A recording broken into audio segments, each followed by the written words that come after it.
Welcome to YOUCANIC. Today on YOUCANIC we have a 2012 Subaru Impreza. It has a 2.5 liter motor in it, and we happen to have our check engine light on, and so we are going to scan it the way we can. So this is the YOUCAN-2 OBD2 scanner for all makes and models. For whatever reason you can't communicate with the ECU and the transmission for the most part if your scanner is not specific to a Subaru. But we do have the option to go OBD2. And so that way we can get the scan in it. Then we do the auto scan. Select the vehicle. It's a Subaru. It says that we have one code found. It's saying that our check engine light is off, but I know it's on. And we're going to look into the engine control module and see what that diagnostic code is.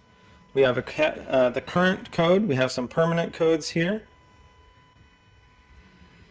But the permanent ones are something we'll definitely need to look at, but we also have this current one and pending in the manifold absolute pressure sensor, and this one is also, the current is high and the current is high. They're both essentially the same. P0108, current and pending, and so we will find that sensor and go over that process to be able to replace that sensor. And that is the manifold absolute pressure sensor. All right, so we have our manifold absolute pressure sensors right here on the top of the intake manifold. This plastic tubing that goes down, intake system is right here.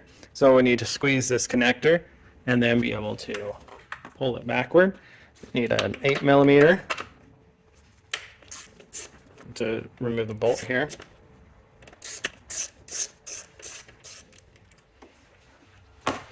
Once the bolt's removed, and now be able to just move this back and forth and pull out, and be able to pull out our MAP sensor, or the manifold absolute pressure sensor. So then you would take your new one to replace. This one communicates with the ECU also, but it communicates with the MAP, or the mass airflow sensor. So sometimes one or both of them may be going bad and giving you the bad signals. And so take your new one and just be able to install it and press it in there. Maybe put a little bit of oil on the O-ring so that it slides in easily, so that you don't smash the O-ring. And now be able to just snug that up, tighten it up, take our electric connector and be able to hook it up. And so that would be the replacement of your manifold absolute pressure sensor. And so once you're done with that, then you'll go through your scanner, the OBD2 scanner that you have, and be able to clear the code out and be able to drive down the road and make sure that it doesn't come back on. If it comes back on fairly quickly, or if it does come back on and you know that that sensor is good because you put a new sensor in, you're going to be looking around. Do you have any leaks here, or is this cracked, so that you're not getting the right pressure readings on your manifold sensor there.